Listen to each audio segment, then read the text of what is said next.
Well, we now have had our SALAR Catch lines on the market for a few months.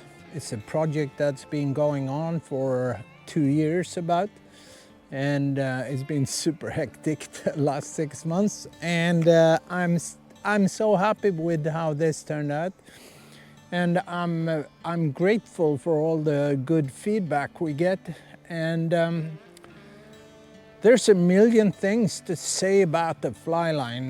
The fly line is probably the most important part of the equipment. The fly line is what presents the fly, and the fly line is what decides the depth you're fishing and the speed, yin and yang in salmon fishing. First of all, we do 9 different densities, and to make a floating line, it's quite easy. You just need to be sure it floats. Maybe I should say a little bit about the tapering on the lines first. It's a modern tapered line with a quite heavy back taper and a long tip. And the tip is what makes the lines give such a really good presentation. And I think maybe that's what we get most positive feedback on.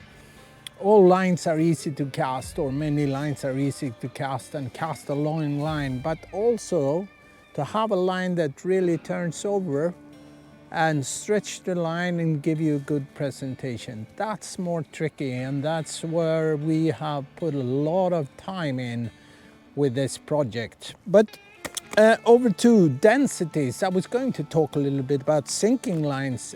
We do a floater, a float intermediate, a float sink 3. Then we go over to the sinking lines. We have a 1-4, a 2-5, a 3-6, a 4-7, and then the black line, the 9-12, which is it's a line that sinks faster than all the Deepwater Express lines on the market. And here we are making it's a little shorter line that really sinks fast. But we have all these numbers. How do you look at these numbers on lines? It used to be 4, a sink 4 is 4 inches per second, but that's not really what's happening today. You can't judge sinking lines that way. But if you look at the lines we have done, we have made quite a big difference in density from the belly to the tip. And the reason for this is that one of the things I said when we started this is that I'm not going to make a sinking line where the belly sinks faster than the tip. The key is to get the fly down and to get the line that sinks where the tip sinks before the belly.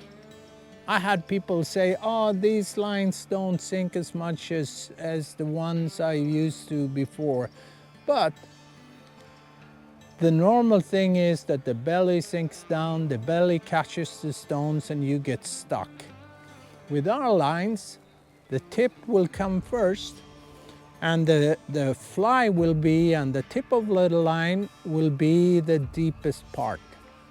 We've been doing this by measuring the first 10 centimeters of the line and the first 3 meters of the line and compare that with bellies.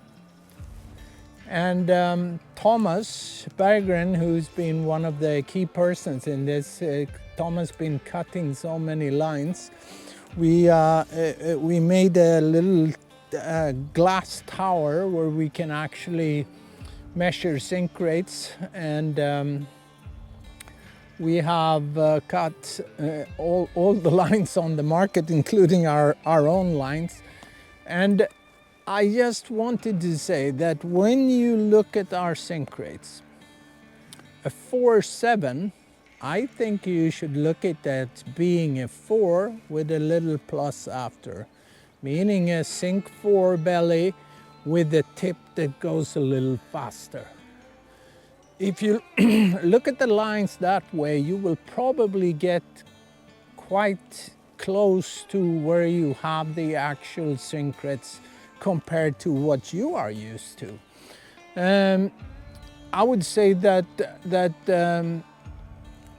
our lines is, we made all the lines for presentation and of course distance, but when it comes to sinking lines, we made them as fishing lines. We want that tip down. We want the belly higher than the tip. I think this is the key in all sinking line fishing, to be able to steer that deep tip with a belly that's a little bit higher up. On the two fastest lines we have, the 5/8 and the 9/12, we have shortened them a little bit. We have increased the diameter of the tip a little bit to be able to put more tungsten into them to get them to sink really aggressively. And I think you will find when you fish them, when you try them, that this is absolutely the fastest lines there is on the market. But again, back on the 2.5, 3.6, 4.7, look at that first figure, put a little plus, you'll end up with what you probably are used to, but with a tip that fish below the belly.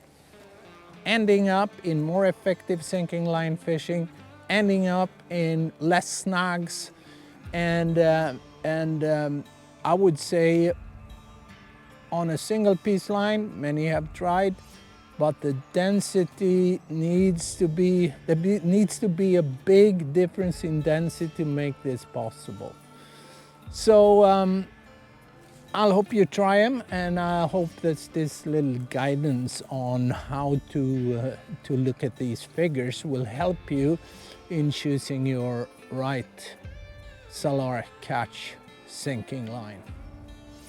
So, a lot of talk, but I tell you, it's been a long way to end up in this line system, which I think is absolutely what I need for my fishing. And as you can see, I use our fly wallets actually, and I fill them with all the lines. Put this in my camera bag, and I have everything on and are prepared for every situation on that specific rod I'm fishing that day. So go out and cast them, and make sure that you are checking out the right depth and speed, yin and yang in salmon fishing. So fish hard. I do.